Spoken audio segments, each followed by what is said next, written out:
We would like to welcome each and every one of you, our wonderful guests, to the Sweetheart Ball 2022.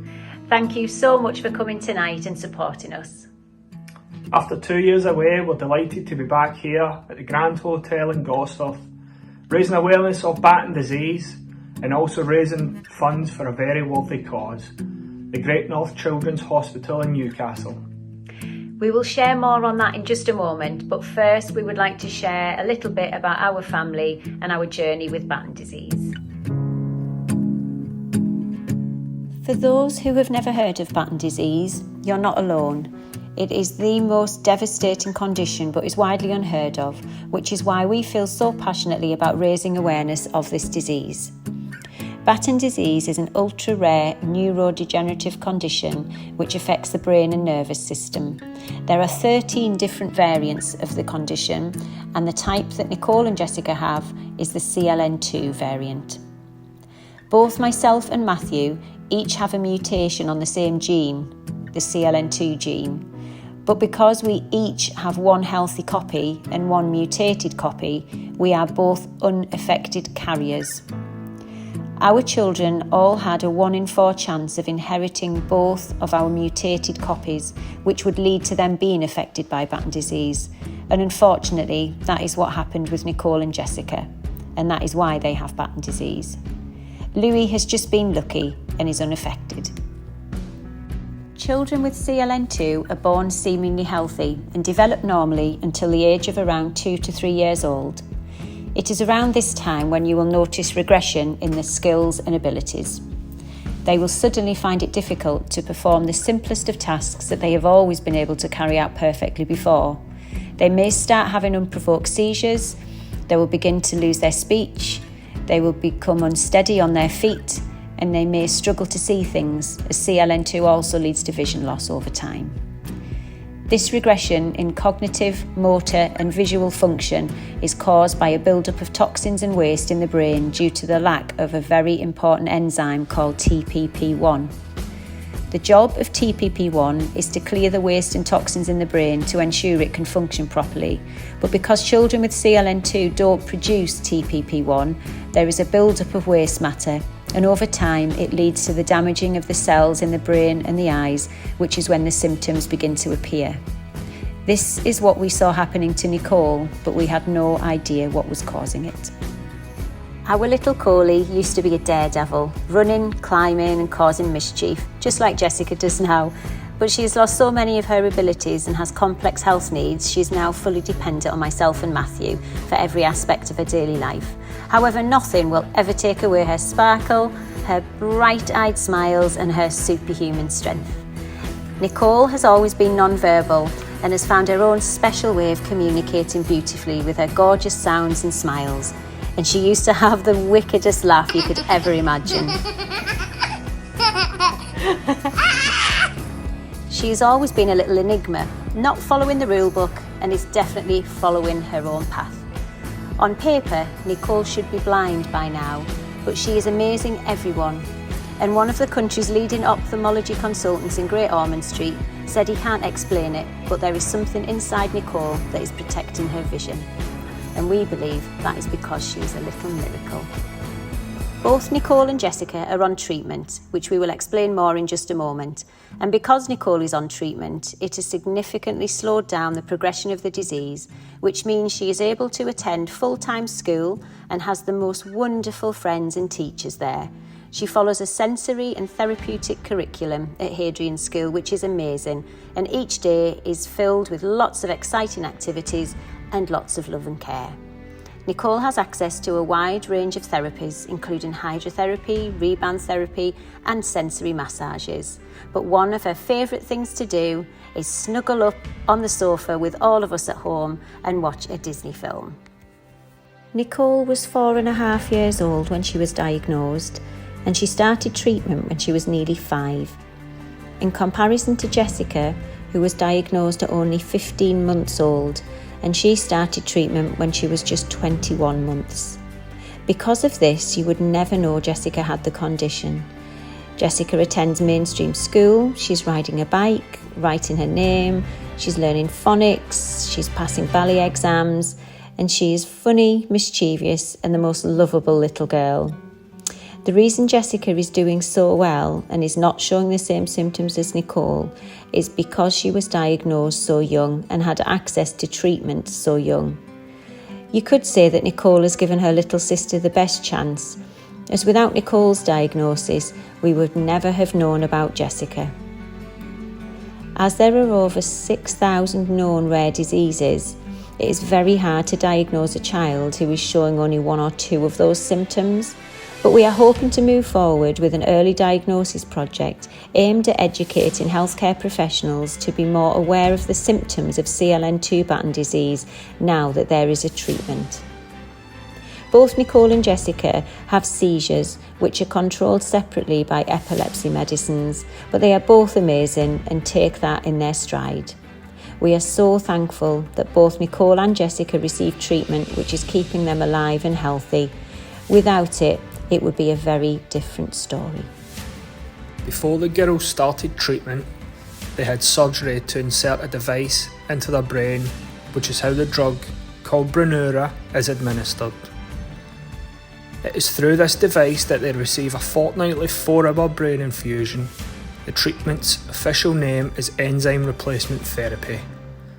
The treatment delivers a synthetic version of the missing TPP1 enzyme, which we mentioned earlier, which clears the waste and keeps the brain healthy. Nicole started treatment in Great Ormond Street Hospital in London in January 2017, and Jessica started her treatment in the UKE Hospital in Hamburg, Germany, when she enrolled on the sibling trial. Jessica became the youngest child in the world to receive treatment in May 2017, and she paved the way for younger children to be treated. She is rewriting the rulebook on CLN2, and every day she's showing the world what this treatment can do. We were just grateful that the girls had access to treatment, so we would have travelled anywhere in the world, and we did. But our goal was always to try and get the treatment moved up to our home hospital in Newcastle. Jessica's treatment transferred from UK Hamburg to Gosh in March 2018, and we travelled to London every 2 weeks until September last year, when the treatment moved up to the Great North Children's Hospital in Newcastle. So instead of a 3-hour train journey every 2 weeks, an overnight hotel stay, a full day in hospital, followed by a 3-hour train journey home, to now a 15-minute car ride away. It really has changed our lives. So tonight is our way of thanking the hospital for everything they've done to make this possible. It was a huge undertaking, and it resulted in the hospital becoming the first non-lysosomal storage disorder centre outside of London to offer this service. The historic achievement earned the hospital a Pride of Batten Awards last November, when the BDFA, the Batten Disease Family Association, which is the UK charity supporting families with all 13 variants of Batten disease, held their inaugural awards to recognise those who are making a difference within the Batten community, and we were so proud that they won because they deserve it. So from Germany to London and now to Newcastle. The opening of the Great North Children's Hospital as an enzyme replacement therapy treatment centre has not only changed our lives, but it's changed the lives of Jessica and Nicole's little friend James and his family, who also used to travel down to Great Ormond Street. And it's also a wonderful feeling to know that having the treatment in Newcastle will benefit families of the future as well. So we would now like to hand over to the amazing team at the Great North Children's Hospital to tell you a little bit more about the ward, and most importantly why your support tonight will make a huge difference.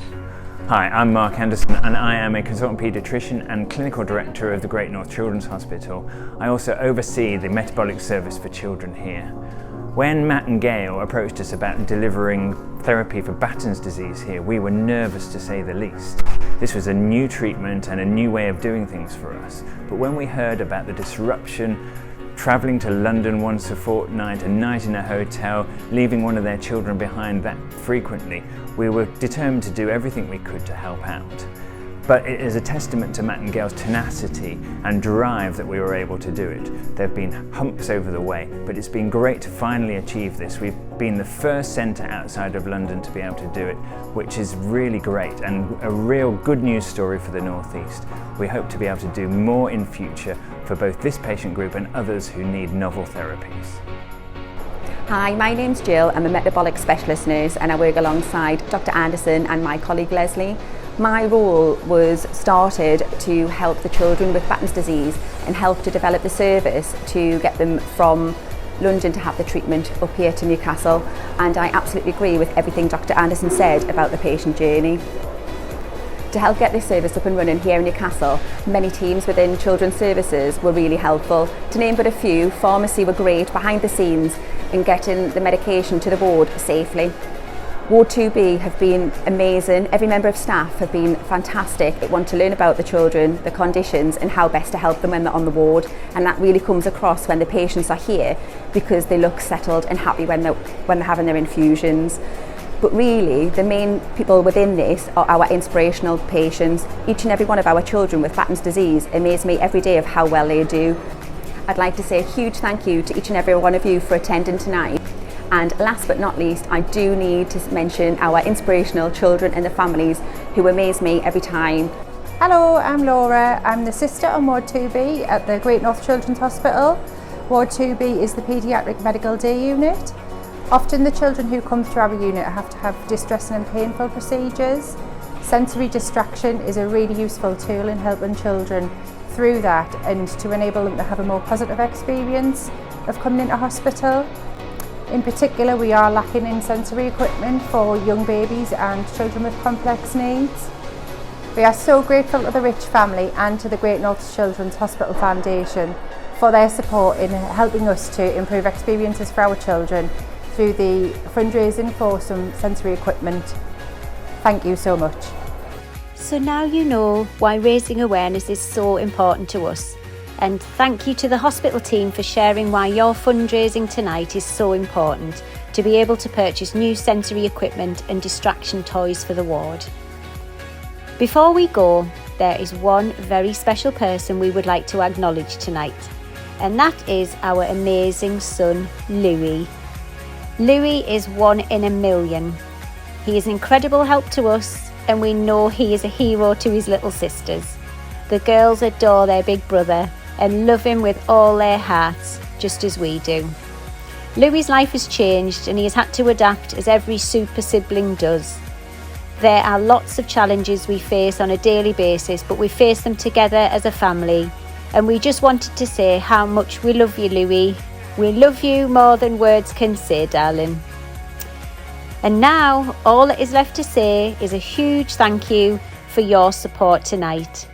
We hope you enjoy the rest of your evening, and we really hope that we can raise the roof for fundraising tonight for such a worthy cause.